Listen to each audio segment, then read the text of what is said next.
Are we on mute? Yeah.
For the late tuning in. We did have technical difficulties, so we're literally just starting late, but don't worry. Nonetheless, we'll just make sure it's very compact and concise, and you will be enriching by everything we say, even if it was an earlier start. So yeah, thank you. I wanted to introduce to you guys Aisha, who will be joining us Hi today. everyone. Hi. She pretty, isn't she? Yeah, so we wanted to talk more about, you know, things in terms of, I think we have all experienced a time where we have worked for a whole year, and literally we look back, probably when it comes to like the end of the year, it's like Christmas times or going into a new year, you look back and you reflect and you think, where has my money gone? Like Definitely. I have worked for a whole year. Mm-hmm. What have I got to show for it financially? Yeah. So that's one thing that we wanted to talk about, hence the title, Where Does My Money Go? Where does your money go? Where We does want your to money know. I actually want to know. So please Yeah. feel free to comment, to also share your experiences and what you feel like your money goes towards, how you deal with the simple fact that you can look at it, let's say December 2019, December 2018, and think back to like, wow, what did I generally spend my money on? Like, how do you evaluate, and what steps do you take to make sure you generally don't feel like that? Um, I would like to just try and sorry, lost my train of thought. I just want to acknowledge Ebby who's watching. Thank you for tuning in. We will want you to get involved. Also, make any comments about how you feel about what we are talking about. Make sure that you do tune in. Be very interactive. But I'm definitely going to be grilling Aisha a bit in this. Oh So, gosh. Oh Lord. so I know you're ready for me, because you know that this was not just going to be an easy ride I for know. you. I know. But I'm ready for you. Ooh, Okay, sorry. cool. My neck. So yeah, I know that I have definitely had a time where Yeah. I've looked back. Obviously, when it comes to like the new year, you look at your bank account and think, I have worked for a whole year. Then you look at your salary, then you look at what's actually in your bank account, Zero. and you think, oh, wait, hold on. Literally What am I taking itching into for the new year payday. with me? Exactly. And obviously it's been a stepping stone. There's been learning curves and whatnot in terms of how you ensure that that isn't the case. I feel like where I was 5 years ago in comparison to now, do feel like I am better. I am a bit more wiser. But yeah, Aisha, what about you? How do you feel? Do you feel as though it you know, has it been something for you? Have you Um, experienced what it is I'm talking about? yeah, no, I've definitely experienced, getting an income and then it coming to the end of the month and it's like, okay, my account is literally flat and, I'm itching for payday. Like I can't Yeah. wait for the next pay. So I definitely know what that feels like.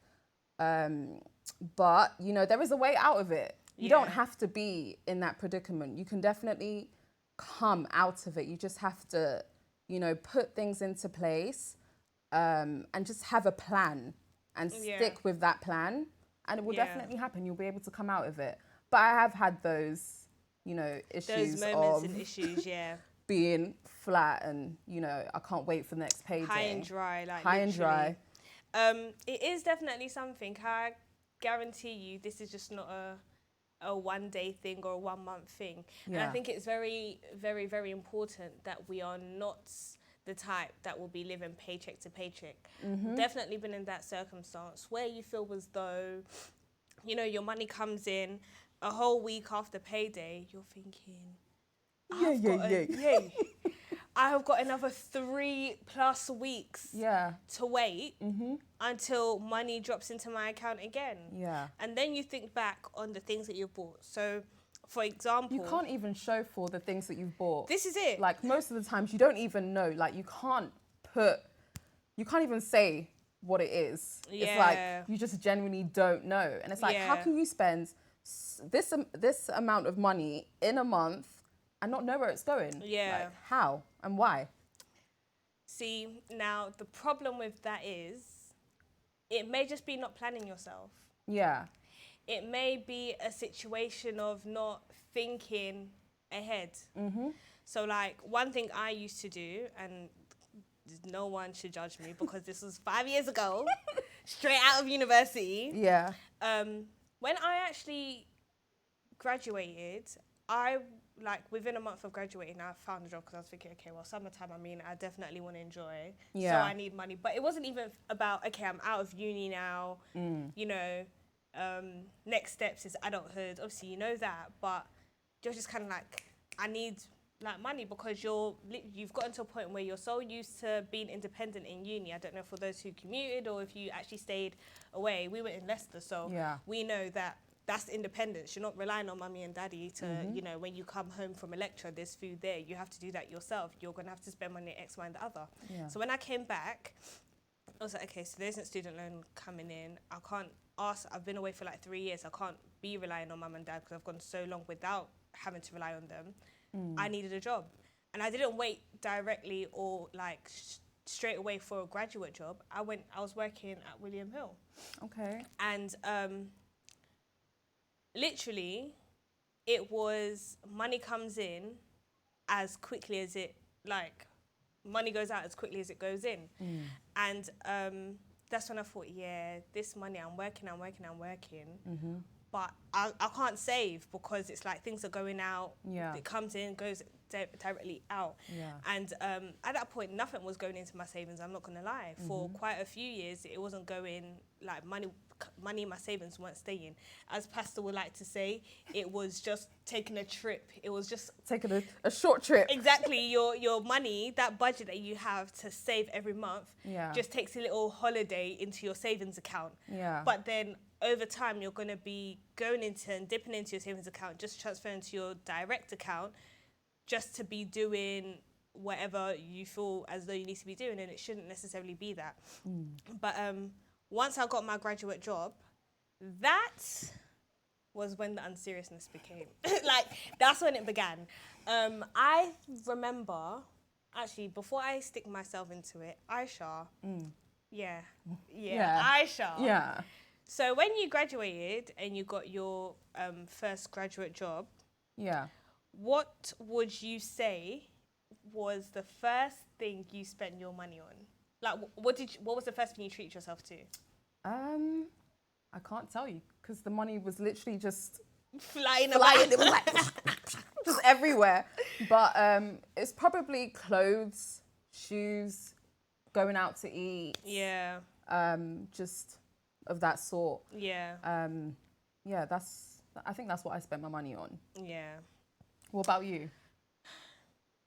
I'm going to be honest. Holidays. Ooh. It was actually holidays. It isn't anything that I regret because obviously it was the memories. When I graduated, so I graduated in July of 2015. October 2015, I went on a girls' trip to Morocco. Okay. And going on that holiday, I spent money. maybe not as money as my other holidays. I'll come to that. But it literally opened my eyes to like, raw, you know, there's actually a whole load of other things out there. Like there's a whole different life, whole different culture, whole different everything out there. And then that's what opened up. And I literally went like holiday crazy after that trip. Because before then, obviously I've done like a trip to America or trip to Nigeria, but it's usually family holidays. That was like my first holiday with friends. Okay. And that one was like, it was just a different thing. So after Morocco, I kind of thought, you know what, let's just go a bit extra. And then I did Miami and Atlanta in one trip. And that one, I feel like till today I'm still recovering from that trip. Really? Okay, maybe not that bad, but it took me so long, in all honestness, well, seriousness, I don't think honestness is a word, but in all seriousness, I think it took me quite a while to recover from that trip. Really? It took me a while. Wow.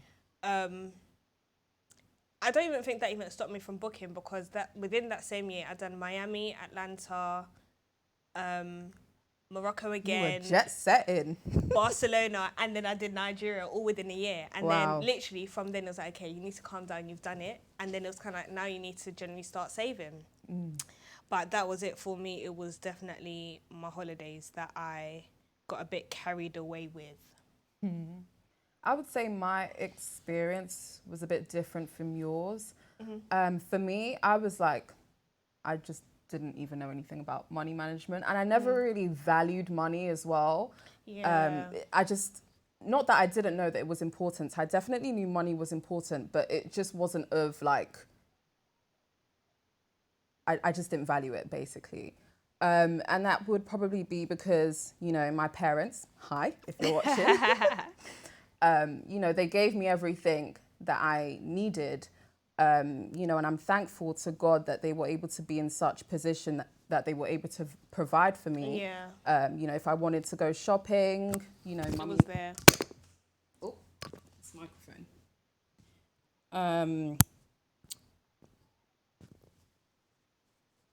So if the Bank of Mummy, the Bank of Mummy, and it was literally like available for me. Even while I was at university as well. I didn't pay for any like student fees. I didn't pay for accommodation. They paid for everything for me. So everything in my, you know, my young life was, I'm still young, but in my child life before uni, even after uni was, you know, was done for me. But then when I came out of uni, I was like, okay, need to get a job now, as that's what you need to do. So I got a job and I was working hard. Obviously receiving money, but every month would go by and the money would just be flying out. And that's because I just did not value money. And at that point in my life, I was like living in the moment. I wasn't really thinking about I was thinking about my future, but I wasn't thinking about how I was going to be able to achieve the things that I want to achieve. And I think that's a problem that a lot of us young people have. We have such a goal. It's either you're hot or you're cold when it comes to it. Like there are people that they have an ambition of where they want to be, but they don't take this like proper steps to plan for it. And they'll find themselves in such a box where it's like, I want to get to this place, I want to do that, but you're not financially taking those precautions to ensuring that you get there. And then you have the people our age that you think, how did you get there at your age? And it's because they were putting in that work. They were putting in that work while we were all on holiday living it up and doing whatever we were doing. And literally, I think one of the things that changed it for me was where I was working, there was a girl that was my age, she was probably like a year younger than me. We started working that same graduate job at the same time. And I left there in 2018. Whilst I was just about, I think it was like, I've handed in my notice, I'm kind of leaving. And she literally just bought her first property. Can you imagine? And this is the day and age where it's hard for us to get onto the property ladder. But for some reason, a girl that started working the same time as we were on the same salary, we're working at the same place. She was able to, within those 2-3 years of us working, save enough to get a mortgage. See? While we were what? While we were busy doing what? I was just setting. I was just living my life. I was just living my life. But it's like... I think that's what hit it for me. I think that's when I was like, okay, no, seriously, like, if there had ever been a time before where I thought, what have you got to show for it? That has to be the peakest that changed everything for me. Because I thought in those years where I was on that salary, when I was making the money, where I was living with my parents, where I didn't have any responsibilities, why wasn't I saving? Exactly. And I just want to say, like, if you're a young adult and you don't have any, what's it called? Like, you don't have to pay any, you don't live alone, for example. You don't live alone. This is the best time for you to start saving. Like, now. Start it now. In fact, after this show tomorrow, open a savings account if you haven't done so already. Create a spreadsheet. Yes. And budget. Look at all your expenses from the ones that, that are basically the necessities, and then to the essential stuff that you have. List it all out and look at all the things within your expenses that you actually don't need to be spending money on. Because if you look at it, when I even looked at it, I was like, okay, I'm spending X amount on this, that, and that. And it's like, I don't even need to be doing that. So whatever you can cut out on it completely. Or if you're someone that, seriously struggles with your finances, cut it in half. So if you spend £100 a month doing your hair, for example, cut it down to £50 a month. And the other 50 can be put into your savings. So it's really important to save. And there's no time like the present. Like, to do so. You're not going to get this time again. The older you get, the more responsibilities come with it. So now is the time to just, put your financial goals into plan and start working on it and, make things happen. Yeah. Don't sleep on yourself. Girl.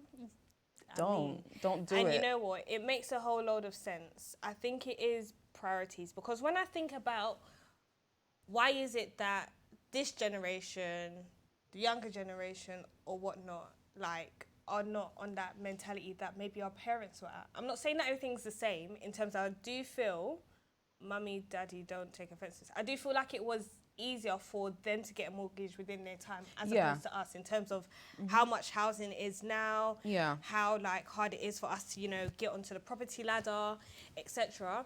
To be fair, that could be cancelled out by the girl I was just telling you about. However, it is generally different. It's like a different type of ball game. And what do you think it is with people's priorities? Like, I think one thing I don't understand, I genuinely don't, and someone please help me to understand, is those people who, how can I say it without offending anyone?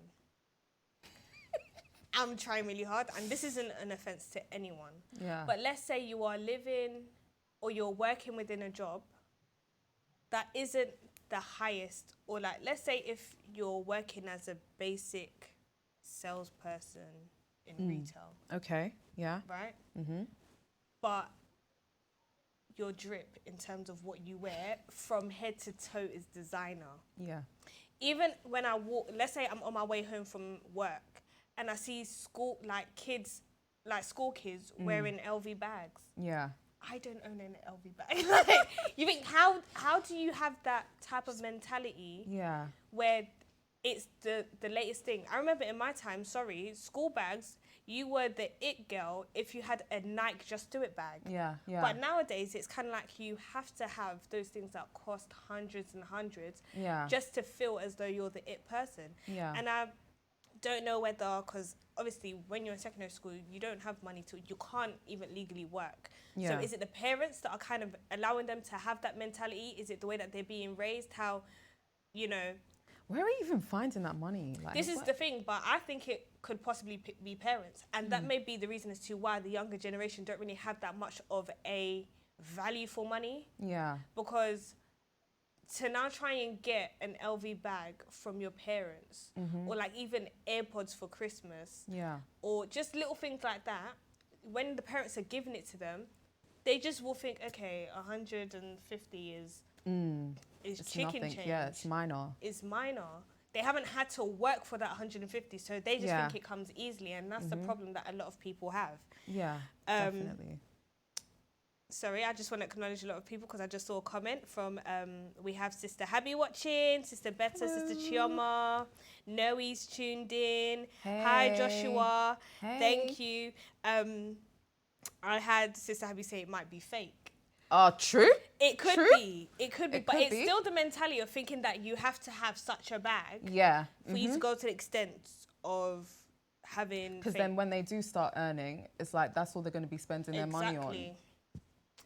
But it may be a mentality because my mama don't do fake. So if my mum even sees me with a fake bag, she's gonna slap it out of my hand. Like that's just it. And I think even in like at my age, when I get paid, my mentality is far from buying a designer something. Yeah. I would have to put it in to plan. Pastor, don't shoot me.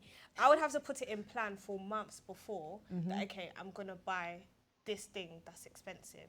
I'm not gonna wake up randomly, it's payday, see something, be like, you know what, YOLO, like let me just buy it. Yeah, no, you have to be responsible if you wanna, get to a good place in life and be comfortable. You have to be responsible, and you need to be able to make the sacrifices today. So like even with me, for example, I had a meeting with Pastor Moses, and it wasn't even to do with my finances. It was just like a normal meeting. Yeah, but we ended up talking about my finances, and he was like, so what's going on with your finance? I was like, nothing's going on with it. He was like, are you putting money in savings? Like, what are you doing? I was like, not doing any of that. And then I started to think like, oh my God, like I'm not putting any money in savings. I'm not doing anything, which means that I'm not thinking ahead. Like I'm not thinking ahead at all. So then he put together, things for me to spend my money on, things that I don't need to spend my money on. And I worked with that for years. And he worked very closely with me as well for years. And it was so hard. It was one of the hardest things I've ever had to do, because I was just so used to spending like anyhow, like just buying whatever I wanted to buy, and I couldn't do that. Like I literally couldn't do it. But as the years went by, the money was like increasing. It was like just growing, and I was like, wow, is this in my account? Like, is this my money? Like, am I sure? And that gave me motivation to just go to continue and go even harder. And today now, if I wanted to start a business, I could start a business. That's really good. If I wanted to invest in something, I could do that. If I wanted to pay for a luxury holiday for a group of people, I could easily do that. So there are a lot of things that I can do today that I would have never, ever had been able to do if I didn't start saving. So just, you'll get to a point in your life where you'll be able to do what you want to do now, later, with ease. Like with ease. But you have to put in the work now. You have to make the sacrifices now, and it's gonna be hard. Like it's gonna be a struggle, but you can definitely do it. And within time, it just gets easier, and it just becomes like an automatic thing that okay, I need to put money in my savings. Like it just has to happen. So I think people just need to get their priorities straight. And it's not like you even have to be putting thousands of pounds in your savings. Just put a little, it all adds up. Yeah, it generally all adds up. Let's say even if it's like starting off as just putting 500 out of your salary in your account for the month. By the end of the year, look how much money you're going to have in your account. Exactly. If you don't touch it. I think there are different ways to buy it, because I had to sit down with Pastor one time in terms of like trying to budget and plan. There was a spreadsheet that he advised that I should actually put together.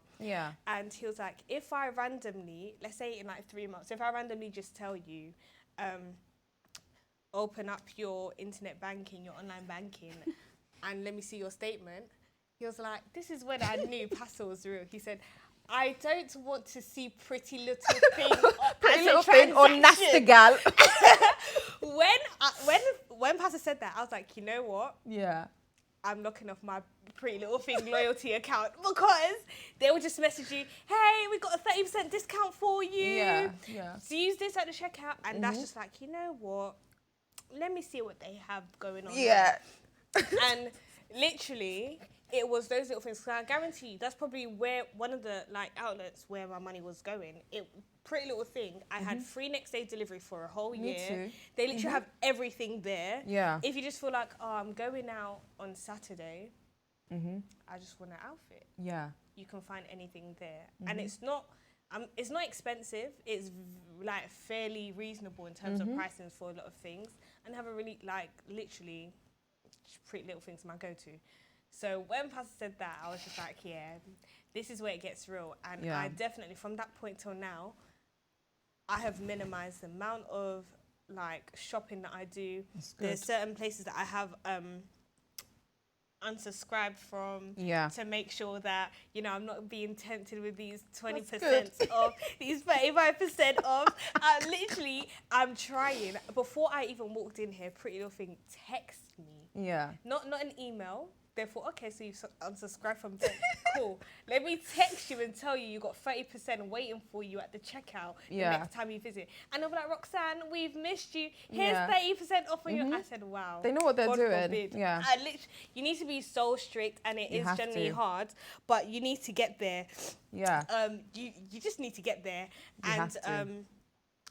It's about planning. I think one of the things I genuinely want to do is, as much as I know that it is difficult, especially a lot of people, even when you speak to advisors, they do tell you it is pretty much impossible to get a mortgage as a solo person. You need to have a partner, or there's these little schemes that they do help to buy, or all these little things here and there. And it's kind of like, no, I want to prove you guys wrong. Yeah, and you can definitely do it yourself. And when you think about it, schools, they don't teach us. They don't teach you about finances.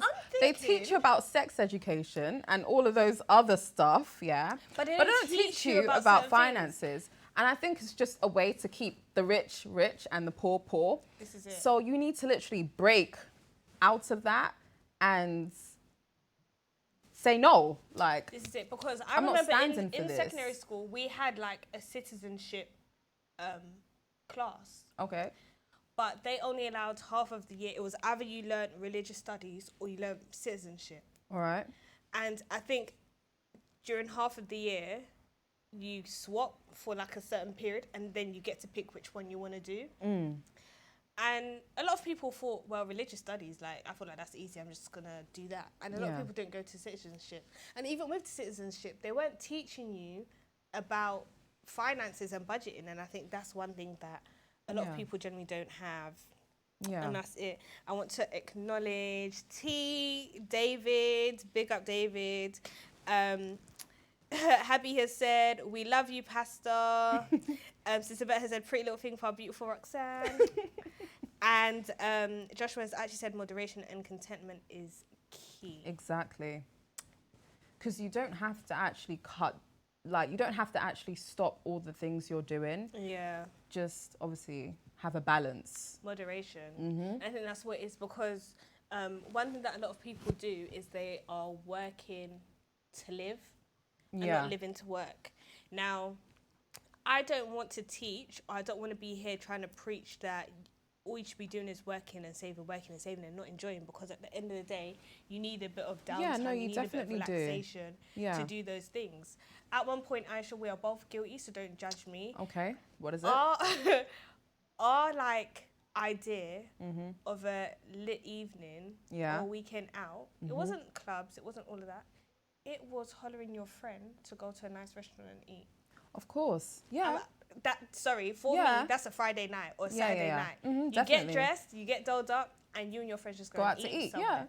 And literally, it can just be a £50 here for a meal. Exactly. And then you've got to think about your outfit as well. So you're paying for an outfit. Makeup is not cheap either, darling. Like, travel. So it's not just the dinner that you're paying for. You're paying for the whole thing. So, I mean, it's expensive. Yeah. I do want you guys to also share your own experiences, give your own advice as to what you think that, you know, the younger generation, the older generation are doing wrong or right. Advise us, like two girls in our 20s here. We're literally trying to make ends meet. We're on a grind, but we want our mortgage. We also want to live life as well, and we want to achieve our goals. And you know, there is a progress and a step of doing it. It's not easy. We know we'll get there. Definitely. But if there is some advice that you can all share with us, that would be amazing. Just remember that you can also touch other viewers' hearts with what you have to say or with your own stories as well. I think I've kind of really said, like, what is it that you obviously spend your money on the most? As of right now? Yeah. Yeah, let's talk about before, when you didn't really care too tough. Before, I mean, it was just like clothes, shoes, bags. Aisha's stylish. You guys need to see her on Sundays. She's stylish. You need to see her when she goes out. Yeah. She's very, Even yeah, just clothes, bags and shoes. That's what I would spend it on. And then obviously go out to eat at restaurants and stuff like that. I think I'm the same. Yeah. One of my biggest oppressors has been Uber Eats. Oh, me as well. I'm coming to you that live was me as direct. well. I had to delete the app. No, I had to delete the app because literally Uber Eats, oh, I'm hungry. Let me order McDonald's. You know what? Sometimes it's not even hunger, it is boredom. Oh, yeah. I'm sorry, maybe it's not for other people, but sometimes it can be boredom. It could just be, you know what, let me watch a show. Yeah. Let me catch up on like one of my shows and then order something to the house to eat. It's true. There'll be rice and stew in the kitchen. Yeah, I know. There'll be something there. Yeah. But I just want to eat something a bit more fancy. And it's more expensive than if you actually just go to the shop. And this is the thing, I think it went from me just being able to be like, okay, that £3.50 delivery, just take the £3.50. Yeah. But then when you deep it, it can make a difference from your meal being £5 to almost £10. Yeah. Literally. And then that's for me when it was like, if I'm not bothered to get up and go and get it, if anything, just forget about it. Yeah. Because it is, as much as people say, oh, it's £3.50, I'm sorry, but I'm not doing that. I'm actually not doing it. I'm not doing it anymore. Yeah. And what else? Yeah, mine's Uber Eats, and it is... You need to delete the app. Probably clothes. Delete the Uber Eats app. Yeah. One thing I have been doing, I haven't deleted it, but I just look at it and I think, oh, what would be nice to eat? And then after I just close it, like, yeah, I'm not going to order. It's like I window shop on Uber Eats, which is just ridiculous. Yeah. One thing I have done this week, this will be my second week doing it, which I am very proud of myself. I would go tap crazy in like the canteen where we, like at work. Okay. Or let's say for breakfast, I wouldn't eat at home. I wouldn't prep something. I would just buy something for breakfast on my way to work or when I get to work. And for lunch, I could probably do 2 days of meal preps, and the rest of the days it's actually looking for something to eat outside and then tapping. So I done a promise to myself. Last Sunday, I said, okay, I'm going to get up, I'm going to go to Tesco's. I'm going to buy things to do a meal prep. And I am not allowed to tap my card, my Apple Pay, phone? my Apple Watch, nothing for a whole week. That's good. Nothing for a whole week. Yeah, you're making sacrifices. Testimony, I completed that. Yay. I actually completed that. I literally didn't drink anything but water. Okay. Because I wasn't tapping my card with X, Y, and the other. Yeah. And yeah, literally prepped my breakfasts. So as soon as I get to my desk at work, I'm eating my breakfast.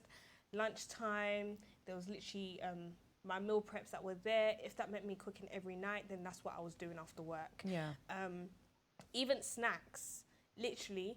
If I did not have a snack from home, you're not snacking. Wait till you get home and then eat. And I feel like what that had even done for me is even when I get home, I don't eat late. I probably eat when I get back. And that's it. I don't eat for the rest of the evening. But it has genuinely helped because not only are you more organised, you're spending less, you're eating healthier. And literally, I looked at my statement for the week, and it's nice that Greg's isn't coming out, McDonald's isn't coming out, all these little places here are not coming out. And it is generally like really good. And I'm going to continue doing it. This is going to be my second week from tomorrow. So literally, I need to make sure I do my meal prep when I get in. So tomorrow, there's none of that tapping. Yeah. But I feel like because that's just how I want to continue, and it's going to make a difference because that was probably the worst one. What, £2, £3, £4 transactions, it all adds up. Yeah. And when you deep it, before you know it, you've actually spent £200 on food in a month. Yeah. For what? Exactly.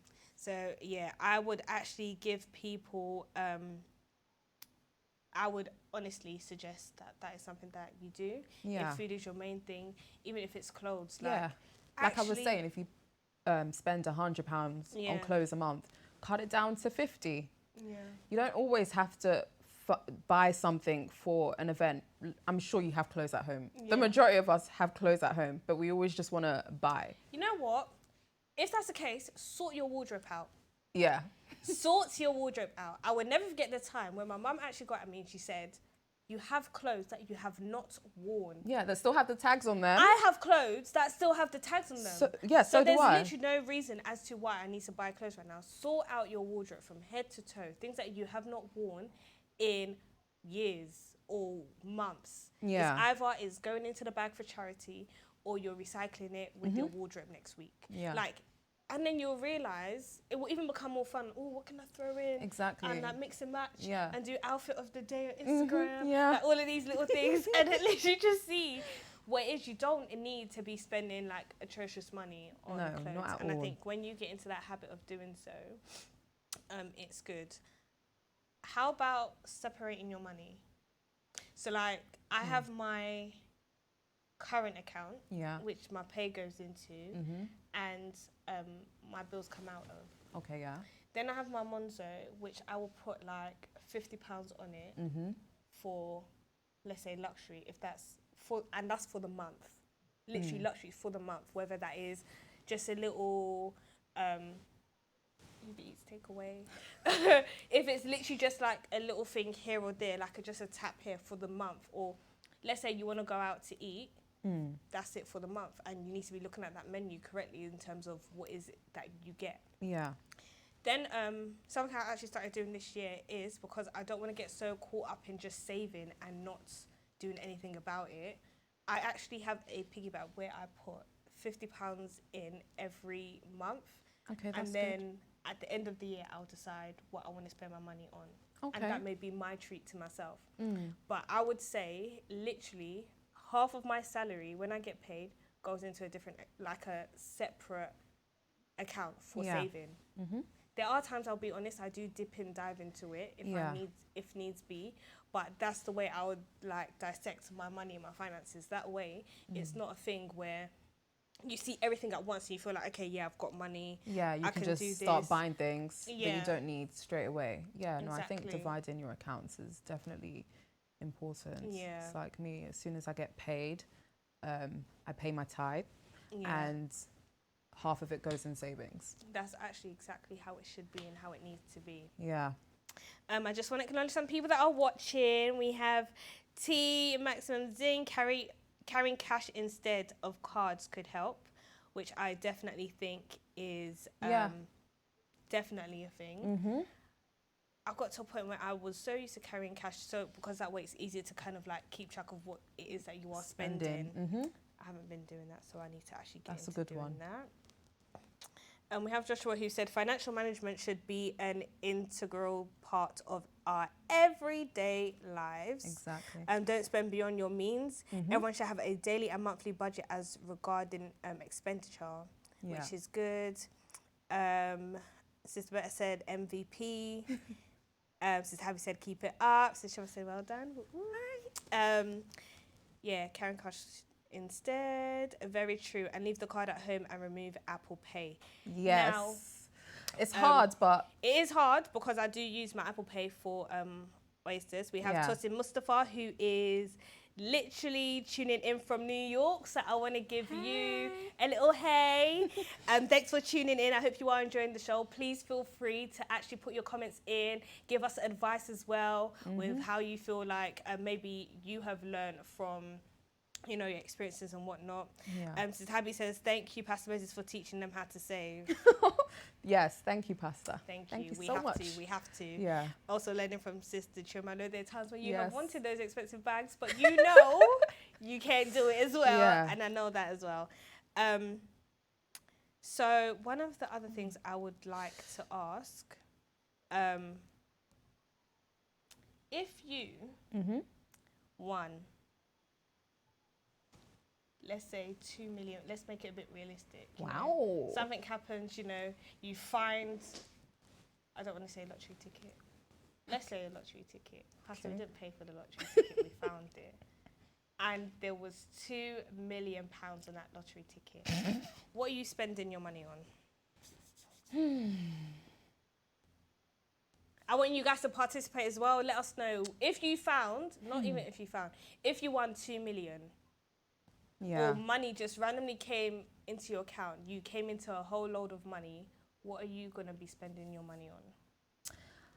The first thing I would do would be to sow a seed into my pastor's life and his family. Yeah. Then to the church. Then I would give my parents some money to set up whatever they want to set up, businesses and whatnot. I would then buy myself a property, and then I would buy several properties to rent out. And give my sisters some money as well. And I think, that would be like the main things that I would do. Yeah. One thing I also do remember. Oh, and buy a really nice car, like a really flashy car. You can treat yourself. I was literally looking at her face like, don't even try and come and say that you're not going to treat yourself. A really flashy car. But yeah. I've always said first things first is tithe. Yeah. And I remember asking Pastor one time, I think you were there, it was me, you, Godwin, and Pastor in the office. And I was like, hypothetically speaking, let's say someone actually plays the lottery, like one of us played the lottery and we win. Technically, that is kind of gambling. Do we pay our tithe? But obviously, it wasn't the whole thing of, do I pay my tithe? I'm definitely going to pay it, like, regardless. That would be for God to, you know, that's between me and God. Yeah. But that's, obviously, I'm paying my tithe straight away. I think sowing a seed in your spiritual father's life is always important, like helping out. Yeah. I've said that if I come into money, my whole family comes into money. Like, it's not a thing of the stinginess. It's not a thing of, you know, hiding it.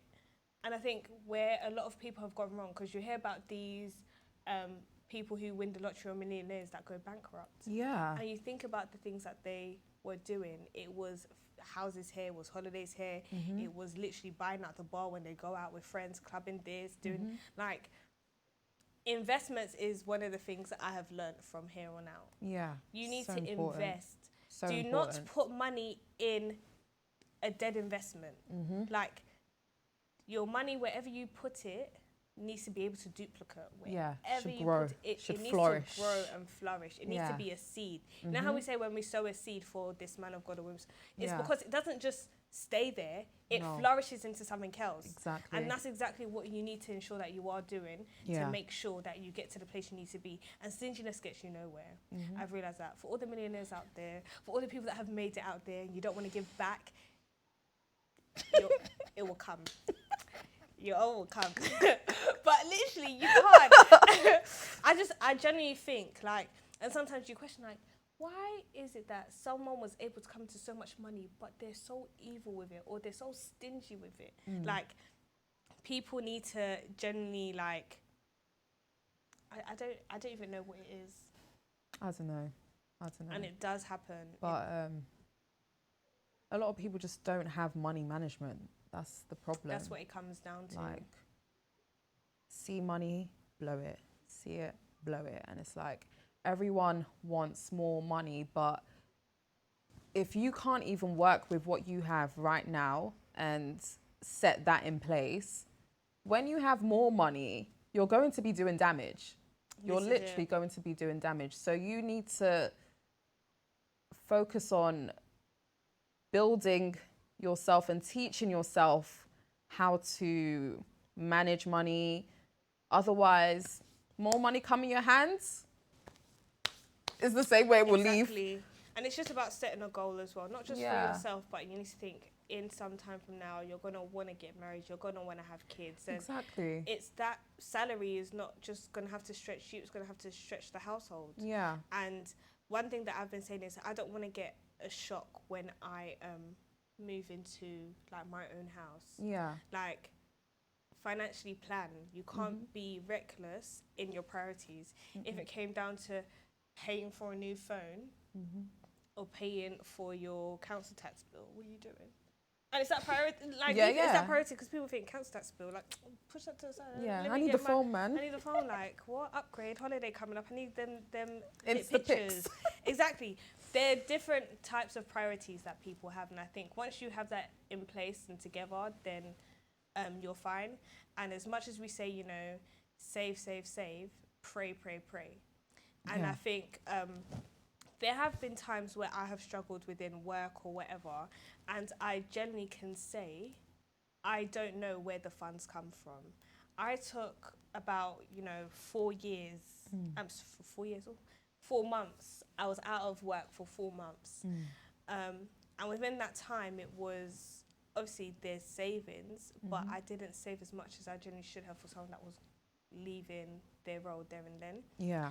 And it was bills after bills. I had a card that I was paying off on finance. So every month, a deduction's coming out, whether you like it or not, whether you're working or not, whether you have it or not.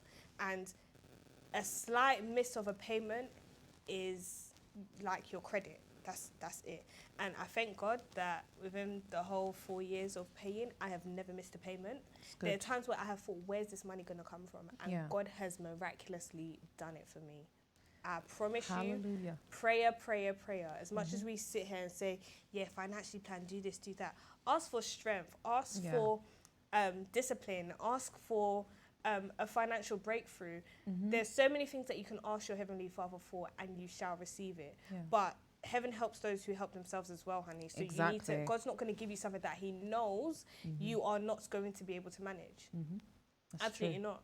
That might be a reason why, I'm not a millionaire right now. God will be like, so you can spend it on Uber Eats. You can give it to Pretty Little, you invest in Pretty Little. Give it to Nasty Gal. Exactly. So literally, I think get your mind right, ensure that you are in that position where if there is a rainy day, tomorrow. We don't pray for rainy days. We don't plan for them either. But if there is one, you just need to know exactly what you are doing. Yeah. And I would say as well, parents, it's like so important. It doesn't matter if your child is young. Start teaching them now the importance of money, so that when they grow up, they already have that within them. And teach your kids how to tithe as well. And that's one thing that everyone should be tithing. I have been so faithful in ensuring that I do so, even if I know I do not have it. I'm just like, it doesn't belong to me, it's not my own. Exactly. Just tithe. Because I have seen times where that has been a sacrifice, that I'm putting this down in faith, that, even though this should be going to something else, it's coming to the altar. And that payment that I sacrificed that for has somehow been taken care of. Yeah. I promise you, make sure you do it. I remember Sister Choma was saying that no matter how little even the kids get of like tithe of money, they have to tithe. Yeah. To the point where they already know. Yeah. And I'm sure my little baby girl Atara knows, Mummy, this needs to go in to my offering on Sunday. Like, and it's such a sweet thing. And I think that's something that parents, you need to get into your kids, because it can't die down. And Pastor even said to his wife before they got married, don't come and bring poverty to my house. In this house, we tithe.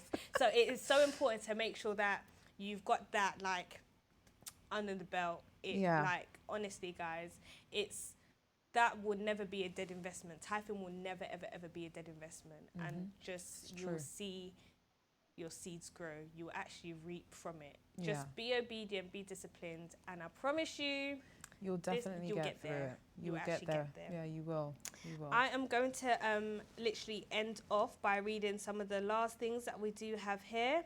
Sister Berta said, some percentage towards the less privileged. They need to pray for direction on how to increase that money so that you'll never be out of money again, which most will go into charity work too. It doesn't even have to be a financial thing, helping out. It can just be your time. Yeah. When you give time to charity or you give time to doing things for the house of God, I'm telling you, you will reap. Mm-hmm. God never closes his eyes and recharges your blessings or what you are doing or your efforts. As long as you're doing it with a healthy heart and a happy heart, and you're doing it for the right reasons, I think you'll be good. Sis Shama said, I think also people need to get to a point that they are investable. Either a business or idea that a person with money see as valuable to invest in. Most wealthy people don't give money away for free, they invest. Mm-hmm. It's true. That is something. And it is hard to get that unique selling point or think of a business that, you know, people will invest in, but people are doing it. Exactly. If you go on Instagram and see how people are literally starting a business from social media and where they are now, like, it's never too early, never too late to start a business. Have that faith, take that leap of faith and do what it is that you need to do. Yeah. Well, definitely. On that note, I feel like I have given my points and my views and how I feel about the subject. Yeah. Aisha, how do you feel? You know, I agree with everything you said. You pretty much just said everything that I would say. I hope we have covered everything. I would like to thank you guys for tuning in. I hope that you have been touched one way or the other with this message and this show. We will have another show next Thursday, same time, 7 p.m. We pray to God that there won't be any technical difficulties. So please do make sure you tune in. And we have something special on Sunday, don't we? Yes, we do. I will let you tell. Yeah, no, we have a youth and young adult service happening this Sunday in our North London branch. It will start by 11:30 in the morning. So wherever you are in the London area, definitely do plan to come. You know, it promises to be a blessing to your lives. They've been, you know, planning it for a while now. So, you know, be expectant, and yeah, it's going to be a good one. So you should attend. And if you're going to put money in anything, put money on your Oyster card to come that day too. Exactly. Or in your car for fuel. your car for petrol. All right, well, we will love and leave you guys. We want to thank you for tuning in. Have an amazing evening. Take care. Bye.